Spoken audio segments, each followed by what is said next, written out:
ada suta, bukan suta, syair-syair dari Sutta Pitaka,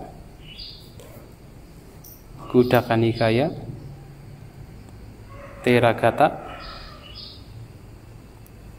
Tikka Nipata, Abhibhuta Theragatha. Ini suta ini, syair ini seringkali dilantunkan di biara hutan. Pernah ke Nisara mana ya kan? Berapa lama di sana? Cuma 1 minggu? Nggak sampai. Tapi ikut canting kalau sore.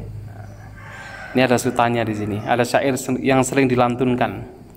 Tapi yang nomor 2 dan 3. Nah, Abhibhuta Theragatha sebenarnya syair yang diucapkan oleh seorang Thera bernama Abhibhuta.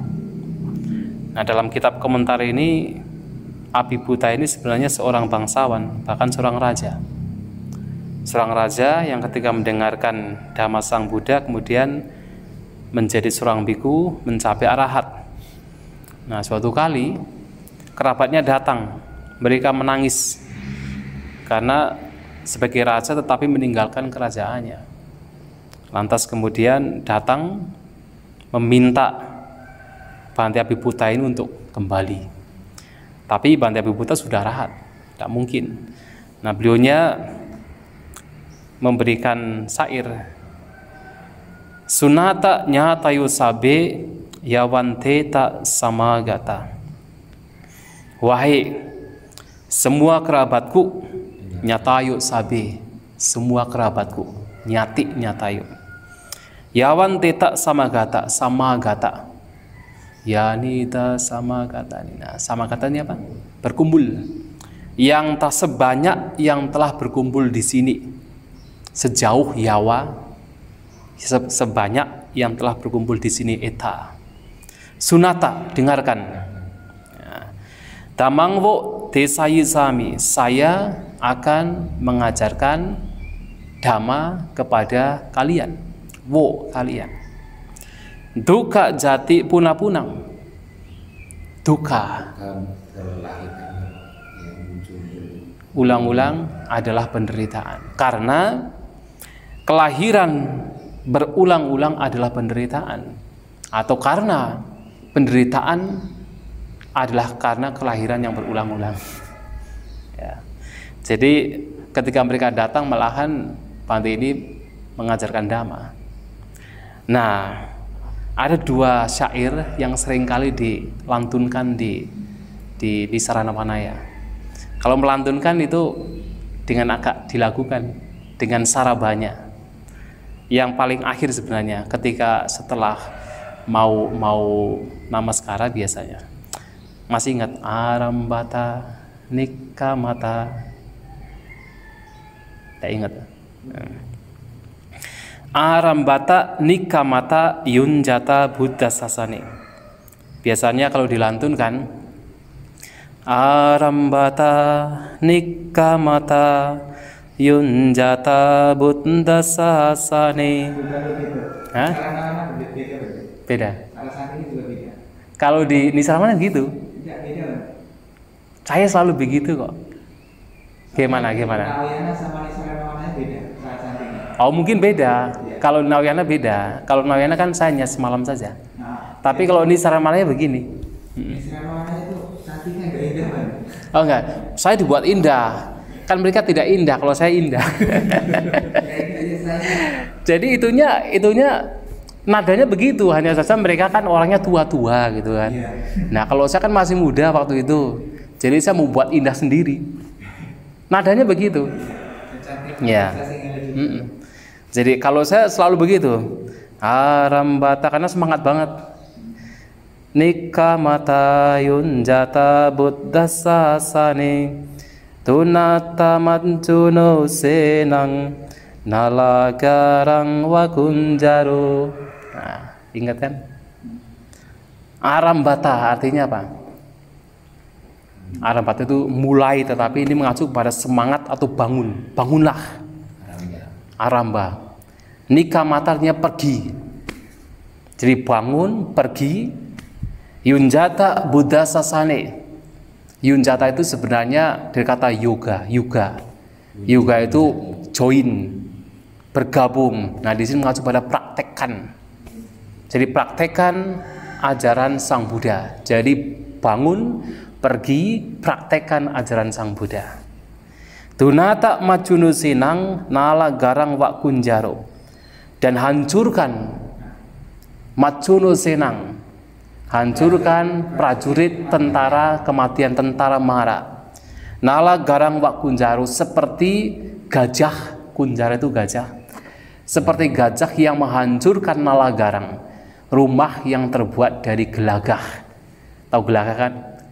Yang kalau di sungai, di tempat yang rawa-rawa itu kan ada kayak alang-alang tapi yang tinggi itu dibuat rumah. Jadi hancurkan, ya seperti halnya gajah yang menghancurkan rumah dari gelagah. Nah, kemudian yo imasming dhamma vinaye appamato vihasati. Biasanya yo imasming dhamma vinaye appamato vihasati bahaya jati sangsarang dukkha santang karisati. Jadi siapapun yang tinggal atau hidup dengan appamata, dengan kewaspadaan di dalam Dhamma Vinaya ini, di dalam Dhamma Sang Buddha, bahaya jati sangsarang, setelah meninggalkan pengembaraan kelahiran, dukkha santang karisati, dia akan membuat akhir dari duka. Jadi akan mengakhiri duka. Artinya anjuran ini adalah anjuran untuk orang yang bersemangat. Makanya dalam kitab komentar ada satu cerita, ini yang selalu saya ingat. Jadi ada seorang biku yang tinggal di Citalapabata, sekarang Situlpawa. Kalau pernah ke sana kan luar biasa ya, tempatnya masih hutan, banyak guanya, indah sekali tempatnya. Namanya Situlpawa. Dulu di sana itu banyak arahat, ribuan arahat tinggal di sana. Sampai pernah dikatakan 12.000 arahat meninggal di situ. Nah, di Citalapabata. Nah, itu ada satu biku yang sebenarnya dia itu ketika sebagai umat awam, dia itu sebagai seorang pemburu, kerja sebagai seorang pemburu. Nah, tetapi kemudian dia melihat dirinya sudah seperti peta. Pergi ke wihara karena haus sekali, ingin minum, tetapi tidak melihat air minum. Padahal di situ banyak gentong yang banyak air minumnya. Bantenya mengatakan, kamu sudah seperti mau masuk alam peta. Nah, kemudian dia merasa sampingannya muncul kan, greget gitu kan, merasa takut. Akhirnya menjadi biku. Nah, ketika menjadi biku, dia itu sangat semangat karena takut masuk neraka, masuk alam peta. Jadi apa yang dia lakukan? Dia itu bermeditasi karena sudah merasa sudah tua juga. Bermeditasi dan agar tidak ngantuk, apa yang dia lakukan? Jadi mengumpulkan jerami diikat, kemudian dikasih air, ditaruh di atas kepala supaya tidak ngantuk, dan kakinya juga ditaruh di air dingin, ditaruh di air supaya tidak ngantuk. Nah, pas suatu saat pas pagi-pagi, nah kalau zaman dulu sepertinya ketika para samanera, para biku melantunkan syair Sang Buddha itu mereka melantunkan tidak pelan-pelan, keras-keras. Mereka melantunkan dengan keras. Jadi seperti apa yang orang-orang gitu. Tahu orang-orang kan? Iya, sautan gitu. Betul. Karena di hutan, siapa yang akan mendengar juga tuh? Oh, kita keras-keras. Makanya kalau saya dulu cantik, keras banget saya. Nah, kemudian pas beliaunya lagi meditasi pagi-pagi sebelum fajar tiba, itu pas kan ada Patamayama, Dutiya dan Pacimayama. Jadi sekitar jam 2 sampai jam 6. Nah, biasanya kalau pagi, kalau zaman dulu para biku, samanera, termasuk perumah tangga, mereka itu melantunkan syair-syair Sang Buddha. Nah, termasuk pada waktu itu ada seorang samanera di bagian gunung bagian timur itu melantunkan ini yang tadi saya sebutkan Arambata Nikamata. Nah, dia dengar, wah, begitu mendengar syair itu kemudian dia berpikir ini syair pasti hanya untuk orang yang punya semangat, dan saya sudah punya semangat yang luar biasa. Nah dari situ kemudian muncul kegiuran piti, kemudian dari muncul piti dikembangkan menjadi vipassana. Nah setelah mengembangkan vipassana, dia mencapai kesucian arahat. Bante ini yang tadinya harus terlahir di alam peta, tapi mendengar syair ini yang dilantunkan oleh seorang samanera keras-keras, nah kemudian muncul kegiuran praktekkan vipassana. Di saat itu juga dan mencapai kesucian arahat. Bahkan tidak hanya arahat saja, termasuk patisambhida. Patisambhida. Jadi arahat yang juga disertai dengan patisambhida. Kemampuan untuk menganalisa dhamma, bahkan menganalisa language, bahasa. Ya. Wah itu sudah pasti gampang, ahli pasti itu. Ya.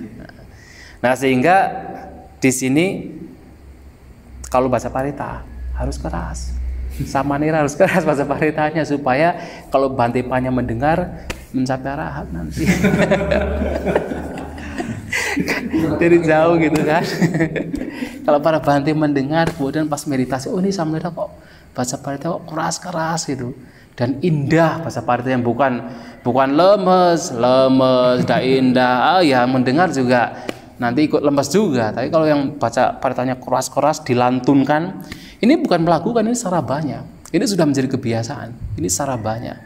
Makanya dalam satu cerita kan Sang Buddha memuji seorang Bante kan, Bante Sona, yang ketika mengucapkan, melantunkan Atthakkawaga itu begitu indahnya. Itu dipuji oleh Sang Buddha. Itu sudah menjadi tradisi. Jadi melantunkan syair-syair dengan sarabanya. Dan tidak hanya para biku, bahkan seorang rumah tangga, ada seorang upasika, bukan Kujutara, ada satu, dia Belukandaka Nandamata, Belukandaki Nandamata. Itu setiap pagi melantunkan syair-syair dari Parayanawaga. Sampai dewa juga datang mendengarkan yang dilantunkan oleh upasika ini. Nah, jadi kalau melantunkan syair apapun pokoknya keras. Kita memunculkan semangat. Nah, para Bante yang lagi meditasi juga nanti mendengarkan, oh indah sekali ya. Siapa tahu kan? Nah, siapa tahu. Ya, terima kasih. Semoga berbahagia.